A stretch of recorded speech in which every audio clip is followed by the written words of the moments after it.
Hi there. My name is George, and I help independent creators launch their products and games. On this podcast, those creators share their journey from an early idea all the way to an actual product and everything in between. Today's guest is Colin Young. He is the founder and main designer of Battle Systems. They raised over $2.5 million across 8 crowdfunding campaigns, of which 900,000 came from their last campaign, Maladum, alone. Welcome, Colin. Hey, how you doing? I am great, thanks. Before we dive into your entire business and all the brilliant things you've done, can you give us a breakdown of what it is exactly that Battle Systems is known for, like the terrain for war games, for those who might not be familiar? Yeah, of course. So basically, if you play any of the big kind of franchise games out there, anything from Games Workshop through to the many sort of skirmish miniature games, all these people who love to paint small science fiction or fantasy soldiers, elves versus goblins, etc. And they like to put it on a tabletop. Historically, these games are played with the miniatures, put them on a table, and you'd lay a tablecloth down, green for grass. And if you wanted hills, you'd put books underneath and you'd make hills. And if you wanted a building, you had to make it yourself. People spend a lot of time painting the miniatures, and they've got these lovely, beautiful miniatures. And then they get put on like a green tablecloth or something, or they're using polystyrene blocks or something for houses, and it seems a shame. So I was always into these kind of games. So I started basically making scenery for myself. I shared some of that on Facebook, and people were like, "Oh, this is great. Where do we get this?" And it's like, "Can't, it's mine." It's like, "Oh, you make it?" Well, not really, because it took me 3 months to make this thing. And that's where I started doing some downloading the files that I'd already created to people and just going, "Yeah, here you go." And we made like a small business out of that, which made a profit of about £20 or something in a year. But it was just for fun. That, and then after a while of doing that, obviously, I decided that I needed to. But hang on a minute, there's a market here. We can manufacture, blah, blah, blah, blah. Actually, what we do now, what we started back then, is producing these buildings for people so they don't have to paint them. So everything we do is pre-painted, pre-cut. All they got to do is push it out of sheets, slot it together, and then they've got like a townhouse on it for a village or a tavern, or maybe a sci-fi building, or the interior of a spaceship or something like that. They can paint the miniatures, get it straight to the table, and enjoy their games. This is pretty much what we do. And were you the actual first person to come up with the idea that this can be something that's pre-made for these games? There was another company. They're not in existence anymore, but we're doing a similar thing. But by the time I started, that stuff was no longer available. So there was a good little niche in the market. So I wasn't the first, but I think I'm the first person to really push this kind of punchboard, cardboard, printed both sides kind of thing. Eh, And so going back to 2013 when you had your first campaign that raised over 220,000 pounds, dollars, and it's Mhm. the same now. That seems like a big jump. That's a lot of money for someone who just made something that they posted on Facebook and made sort of 20 pounds before. Well, what happened? So for clarity, the first downloadable stuff that I did, I think it wasn't a business. It was just like, hey, I can do this. I can share these files, and I could charge a nominal amount. I think I was charging like £10 for a pack. And then for 15 quid, you got all these packs, a sort of bundle or something. I had a day job. And I think we made about £6,000 that year, in that first year. But then by the time you paid for your printers and and all this kind of stuff like that, I just remember doing my little, because I had a full-time job. So I had to declare this money as additional income. So on my tax return, I remember putting all the stuff in, and the printers I bought and ink cartridges and all the things that we did. And yeah, I just remember having this £20 sitting there. It's like, "Way, £20 profit. This is brilliant." But it was good fun and a great learning experience for that first year. So yeah, and then we did the Kickstarter. So whilst I was already doing this downloading content, I realized almost immediately that when we first launched it, we worked with Beasts of War now on tabletop, and they shared some backstage stuff so we could get some traction. I think I had like 500 followers on Facebook, and about probably halfway through this process, while I was still selling this downloadable stuff, I was like, "Yeah, it doesn't take a rocket scientist to figure out that this is not a business." I was like, "Okay, how can I?" Already, I was making the next thing. I was like, "I need something that people don't have to cut and assemble themselves." So we launched And we sold quite a lot of these sets. And for the first couple of days, I was like, well, if I did keep doing this is like 30, 40 grand at the end of the year. And of course, your market goes down really quick from a business point of view. It's like, oh, new thing, everyone grabs on, then it goes really slow. Yeah, you know what, this is nothing at all.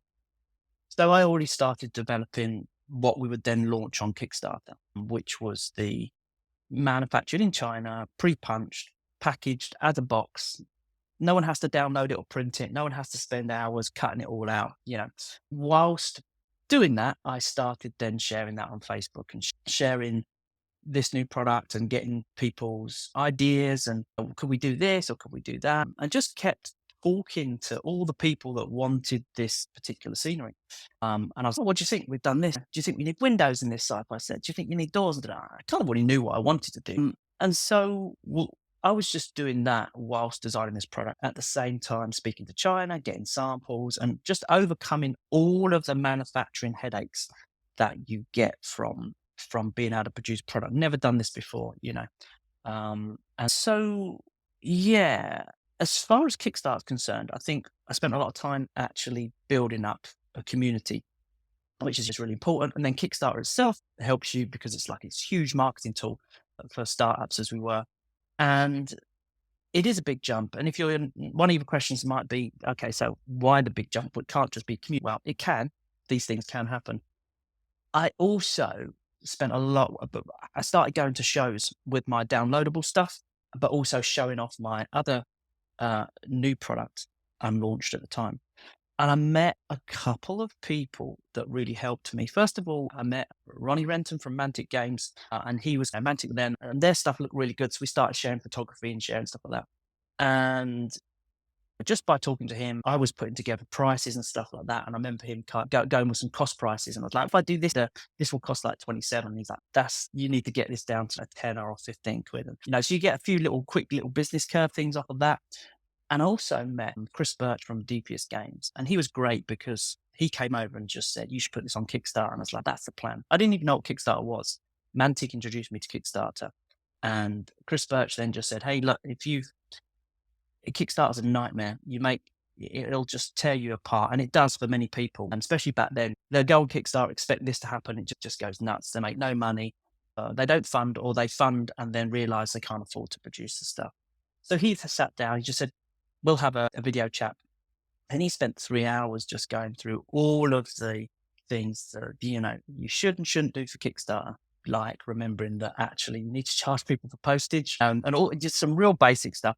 And so he went through all of that with me, and that was really great. And I've actually done that since, paid that forward to startups that are just like, okay, yeah, you know, you meet people at shows and stuff, and you're just like, hey, I'll give you 3 hours of my time. We'll just sit and I'll go through the whole thing because it's a nightmare. And Kickstarter can be a real nightmare. So yeah, that advice with the build up a community got me from this thing to the 220 funding. I would say that's probably 70, 80% of the reason we made such a big jump. The rest of it being, it was a really cool product that no one else did. And everyone was like, oh my God, we've been waiting for this for years. And then you put those two things together, and that's the success part.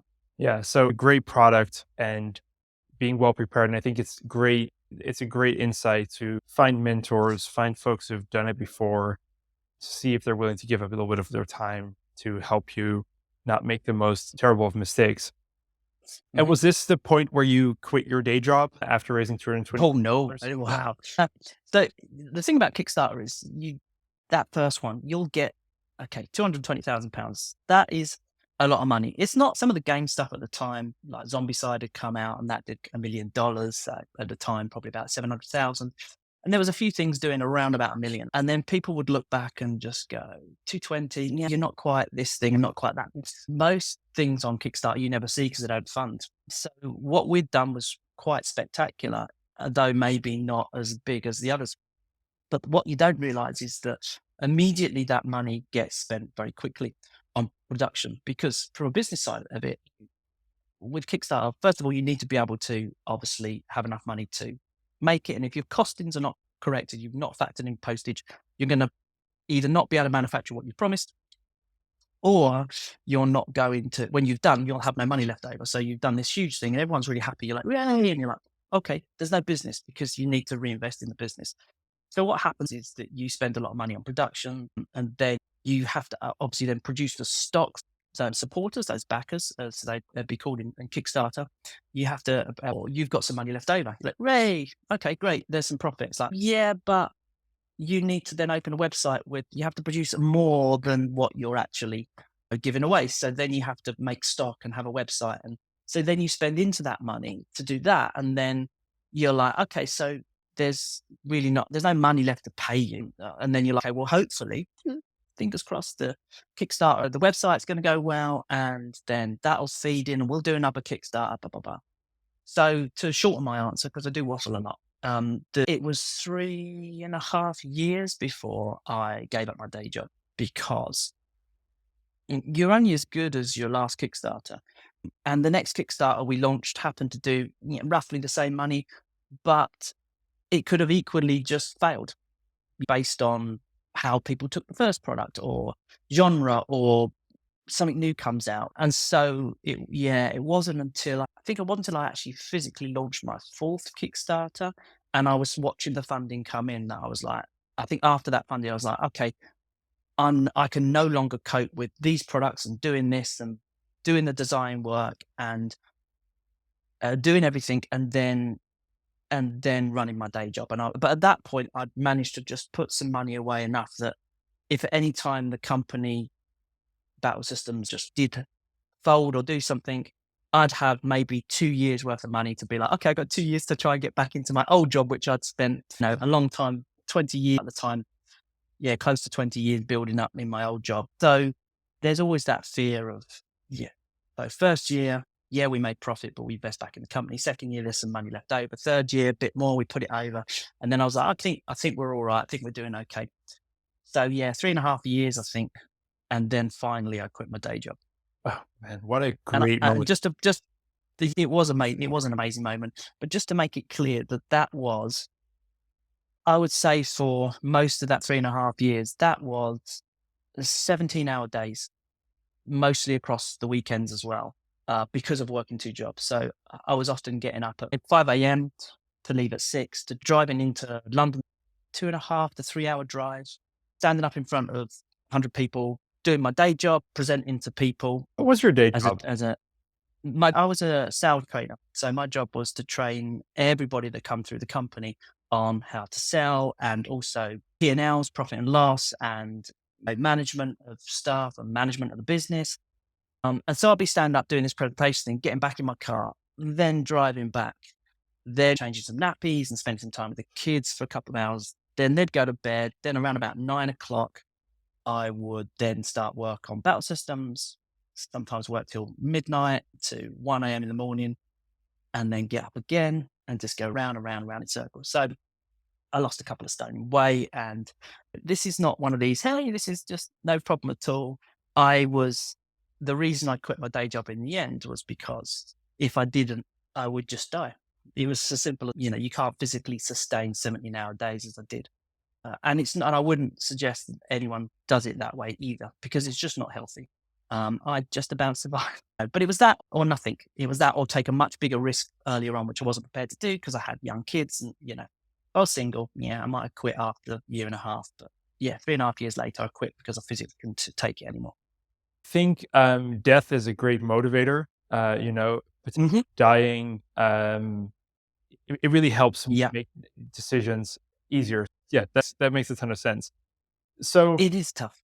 it is tough. It is a reality. And I think it's good that we talk about this because, obviously, when people look at a Kickstarter or they look at your past Kickstarters, they see these large numbers, $220,000 here and there, and the latest one, we'll get into that in a second, $900,000. That looks great, right? So people assume Hmm. you're rich and your life is very easy, and that is just not Yeah, always the case. it's definitely not. And one other thing that I've not mentioned, there was just myself doing the product. So I would be making the product and running the business. So I'll do all the artwork, all the design, handle all the manufacturing, the tooling, and running the business. And then I had at that point, friend of 30 odd years, Wayne, who would then handle the website and just do techie stuff because I'm not like really the I've had to learn techie stuff like Photoshop and stuff in order to do this, but I needed somebody who could just handle that kind of stuff. As we didn't pay ourselves for the first 3 years, so we just did it. And we was like, yeah, our ship will come in at some point to build a business. So there was a lot of hard work. There was just two of us. I was responsible for all the product and running the company, and we weren't paying ourselves. So yeah, none of that is easy. Yeah. It's such a great contrast as well to your current campaign because that first campaign, the campaign video for that one, if people go, we'll link your Kickstarter profile in the show notes. That very first campaign, it's a video of Colin and Wayne in front of a black sheet, maybe, or a black piece of fabric. Offers Amazon. Yeah, we bought one of these the tripods with the black thing, and we bought a couple of the lights, and our video was filmed on an iPhone. We still film, but even the latest campaign was filmed on an iPhone. And the thing is that I'm also then having to edit the videos and learn about video editing and make those videos and do the shots and learn how to use video editing software and stuff like that. So we had, I would say, I don't know, first 3 or 4 years, zero outside actual, we didn't pay anybody to do anything, which is why we managed to save a bit of money. It's just a great video. It's so like honest. It's just like two guys in front of a black piece of fabric off of Amazon saying, "Here's a thing we made. We hope you like it." And that started all. Yeah. Which is a great contrast to Melodum, which is your latest campaign.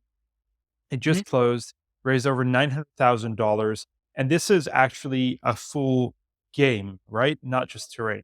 Correct. Yeah. So around about, I can't remember, about 5 years into the business. The reason I started the business was because I wanted to make games, but I wasn't stupid enough to think that I could handle making a game versus making terrain. I knew how to make terrain for myself. I could handle the complexities of tooling, etc. From a business point of view. I Miniatures was a whole nother level, and then you've got rule sets and books and editing. I wouldn't be able to do all of that by myself. So around about 5 years in, I started working on a game called Core Space, which is really one of our massive drivers for the company, and always has been. This is a science fiction game. So Malodom is the fantasy kind of version of that game. And in fact, it's set in the same universe. So they're actually, the games are linked. It's the fantasy game, very kind of Dungeons and Dragons-esque kind of thing, is actually set thousands of years in the future of the sci-fi one. It all goes backwards. But anyway, all the cool lore aside, so I always wanted to make games. I just wasn't stupid enough to think that I could just manage all of that. So we started making games about halfway into the business, about 5 years ago, so 7 years ago, whatever now, I don't know. And so Man of Them is just our fantasy version of that. And the fantasy market is a lot bigger than some of the differences. I was really shocked to see Melodum being your first project on Kickstarter marked as a project we love. And I know the other one's not. How come? Okay, Kickstarter it always seems a little bit of a kind of a vague thing to me in respect of. So me, Kickstarter is all about getting the gaming community and driving all the. Of course, the gaming is just one little section of that, and there's the technology section and all these different things. And yeah, I've no idea how you get the games we love thing. I don't know if it's some random algorithm thing or there's actually people there going, "Oh, this is a game I love, and I'm going to choose this." I've got no idea. I'm sure the information's out there, but honestly, we try to focus on things with Kickstarter, like what's the best day to launch, and does the campaign cover people's paydays, and all these kind of technical things. And you can also be like, can we get on the projects we love, and can we do this, can we do that? However, you can get so wrapped up in that you end up not getting wrapped up in the project when there's very few people working on things.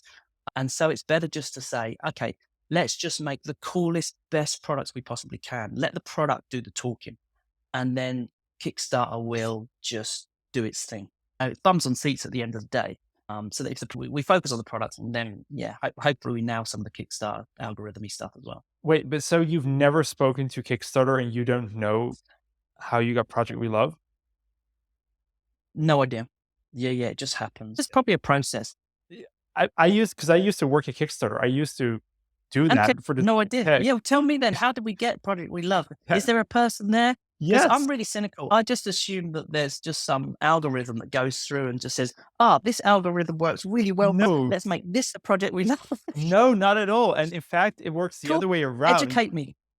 Okay. So Project We Love is an editorial decision.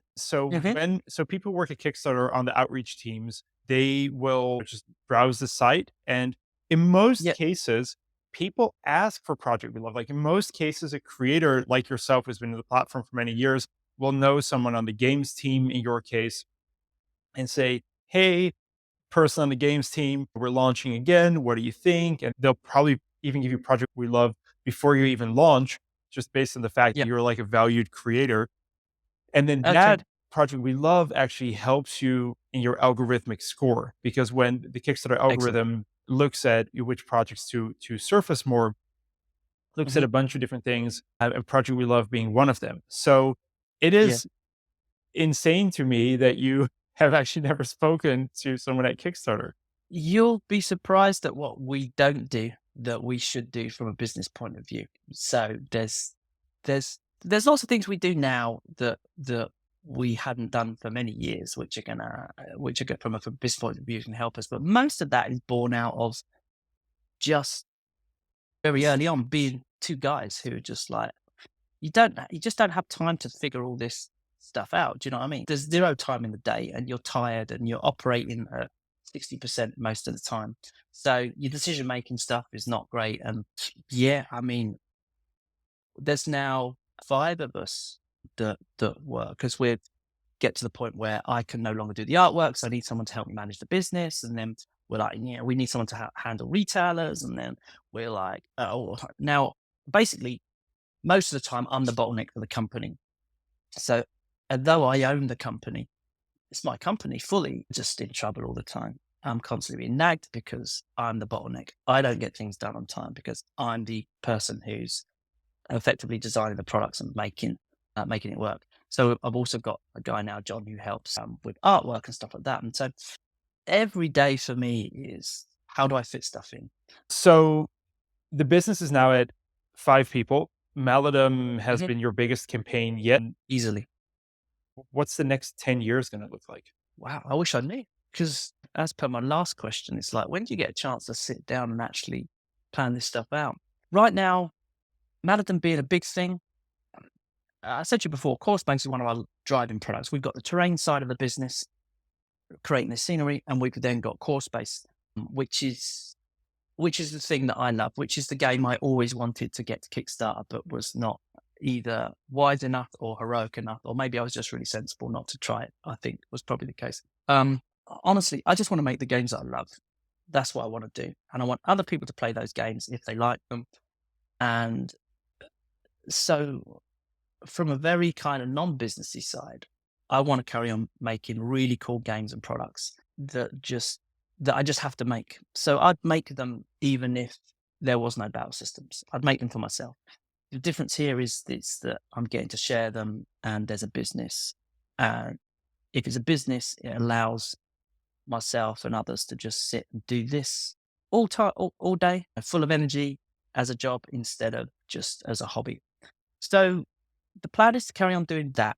Then the business obviously needs to underpin that and support that. So we'll continue with Core Space because that is just amazing. I love it. I'm all about sci-fi. So that'll continue as a driving product. And then the Maladum in the same universe will continue. So let me make it a little bit more businessy.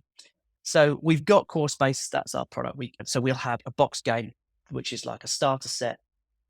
Starter set's almost the wrong word because it has everything you need. So you'll have all the scenery, an entire battle station, a whole load of crew, a whole load of enemies. A lot of people buy Core Space and never need anything else, and they'll just play it because it's absolutely rammed with components. It's a huge box. And then we have expansions for that. So from a retail point of view, we can have these releases. So we'll have a big core box game, which 80 quid, something like that, £80. And then we'll have like three £35 expansions that feed into the game, which is really cool. And then we've got some smaller products, some £20 products we have a core game and a whole range of products which supports. Just like anything, if you sell bikes, you sell mountain bikes or push bikes or whatever. You don't make a lot of money on the bike. You make money on the lights and the helmets and stuff. These are really high 20 times plus return things. Whereas the bike, you're lucky if you won't make 2 times on a bike. Well, certainly not when I was in a business that was doing bike stuff. Not much money in the So it's the same sort of thing that, especially from a Kickstarter point of view, because on Kickstarter, and maybe you can tell me, but certainly in the games industry, it's all about the stretch goals. And that might not be in the tech industry and in the albums or and all the other things. But certainly in the games, stretch goals is the big thing. And so you give a hell of a lot. So if you've a core game you sell at retail, a box game, you might want 7 times return on that. And that sounds amazing. It's, oh, wow, 7 times return. Yeah, that means that by the time you sell it into retail, if we sell it at the lowest possible price, the biggest retailer, we might make 10 to 12 pounds per game profit. If we sell it on our website, great, we're going to make 45 pounds or whatever, 35 pounds. Even though we've got 7 times return on the game, the actual, by the time you factored in the shipping, and, from a business point of view, everything goes in, it's a lot smaller. And so expansions, though, we make more money on. So we might get 10 times return on those. So for core space, we have this range. Maladam is no difference. We have the same. So for core space, we start with original core space plus all the expansions. And then we brought another product out, which we didn't put to Kickstarter. A smaller product, which did very well for us, which was a book and a couple of sets of miniatures and something else I can't remember. And we put that out and we do that. That's really cool. And then we follow up with another course-based game that doesn't take away from the first game. It's not, oh, this now replaces this, we can't use. It is just a new location for this system. So if you've got the original game, you can still buy this, you can combine it together, you can And so this, and the other important thing with core space, I'll come to Matter with core space, is that you need to constantly support the product. So we're constantly putting out new missions for the product and just get involved in the community. So this is what we're doing in core space. Maladin will be the same process. It will be the game, all the stretch goals that we gave on the Kickstarter were set so that as we hit these stretch goals, the supporters, the backer, they're actually helping us fund these, not just the game, but these new products. So as we give the stretch goals, we're giving them in an order that once we've hit, I don't know, off the top of my head, once these 6 stretch goals are hit, it's like, great, this now creates this new product, which will help push the business forward. And then as we work through the next 6 goals, we're trying to fund the tooling for the miniatures, which is really expensive. And like, but now we've got this new product. So by the time we get to the end of the Kickstarter, like core space, it'll be Maladin core set, maybe 3 expansions, some other box things, extra dice, etc. And so then we need to support Maladin and push that on. So for the next 5 to 10 years, we will have these 2 games evolving, being supported, new additions, not replacements, but new additions for Maladin as that comes out, and just keep people playing the game. There are often kind of 2 ways to do a board game. You have a board game which is very simple, quick buy-in. It's just a game. And sometimes these make a hell of a lot of money. And then that's it. Nothing else is released for it. It just makes all its money on Kickstarter. Then they go into a print afterwards. If they're lucky, they'll get a second print, which will be half the size. And then by the time it gets to a print that's only 25, they might need then a third print, which won't get printed because now they haven't got the volume because it's done. There's no support. There's still YouTube videos for it and so on, but it makes less money on Kickstarter. But then because we're constantly supporting it, we're on our, I can't remember, 7th or 8th print run now, which is really unusual for a board game. Okay, so we're not really a board game. We're halfway between a board game and a skirmish game, but because we're constantly supporting it. So instead of getting all the money on Kickstarter and then the product goes quickly, we get less money on Kickstarter. Generally, Maladin seems to be a little bit different, but we're constantly selling and reprinting. And in fact, our second one, we was like, no, we watched the retail trends. This is going to die. All the games, not die, but all the games, you get this half thing. We're like, so we ordered again and we kept, and then eventually we're like, we're just going to have to order big. So we make our money over 5 years, what a Kickstarter might do in 1. So Core Space, I think, did 195,000. But if you compare it to a game that might have done maybe 700,000 or 800,000 or 900,000, we get that on Core Space, but we've done it over 5 years because the products we happen to keep reprinting it all the time. So not sure what I prefer. I think that's nicer, a little bit more stable. Yeah, It requires gives us more time as a long-term small vision. crew. Yeah, 100%. Yeah, and just more support and stuff like that. But maybe that's good for a small crew. of us because we've got time to produce new products and stuff. And also that only works if you really love what you're doing and you would probably otherwise do it anyways. 100%. Yeah. Core Space, an example, a amount of the kind of very similar. It's built on the same mechanics and rules as Core Space, because Core Space is successful. There's a lot of things in Core Space that I could have not done, but I wanted to because I don't care, because it's my game. I want it to be this way. I could have saved. Normally, what happens is you create a game. It's like, how can we? The first thing is like, how can we get the cost as low as possible? Well, you make the cardboard thing, or we do this, or let's get rid of the dashboards that hold the characters things, because most games don't have that. We don't know. And I'm the opposite. I'm just like, no, I want dashboards. I want this. I want that. I want the dice to be this. And I was like, we can track this on pen and paper. No, I want individual plastic pegs on everything. It's like, so I do care, but I could have made Core Space a 10 times return product, but I think it's probably closer to 6 because I want it to be premium. I want a neoprene mat in there, not a paper mat. I want plastic dashboards. I want certain dice. I want the miniatures to not be one cast, where it's just like every pose is just like this. So it can be pushed once and posed. A lot of my miniatures are doing this, and which means you have to cast the arms and everything separate and have them assembled. And that uses up more mold space, but I don't care because I want the miniatures to look cool. Yeah, I want to carry on making those cool games and those cool miniatures, as long as it's still profitable. To hell with the margin to a certain extent. I love it. I think that's a great note to end on. To hell with the margin, as long as it's cool. If people want to get your amazing, cool product, they should probably go to your website, right? That's where you at least make a little bit of margin still. Yeah. Yeah, I always feel this way, but my business partner, who's probably just he was listening, banging his head up against the wall with the whole kind of to hell with the margin. It's like, what are you talking about? But it is the case. Yeah, he always says it doesn't matter where you buy from. If you buy from a retailer, that's great because then we get more retailer orders. They're buying from us anyway. But yeah, in an ideal world, you can go straight to battlesystems.co.uk. We've got this amazing website that we put together. I don't know, feels like 8 months ago. So it's 3 years ago. Paid a lot of money for it. So you can totally buy from us there, and we'll ship all over the world. No problem at all. All right. So battlesystems.co.uk, it's also going to be linked in the show notes. Excellent. Also, Maladum late pledges, I believe, are still open. So those will be And if you can't find it, email us. We get you in. Don't worry. okay. All right. See, that's great connections. So we will have that email, Maladum, linked in the show notes, and battlesystems.co.uk, a beautiful new website. Colin, thank you so much for sharing your journey. It's been an absolute pleasure. And yeah, continue to make awesome things with low margins. Hey, look, thanks for having me on. I like to talk about all the things that we create. Yeah. Message Absolutely. me anytime. Thank you. Appreciate it.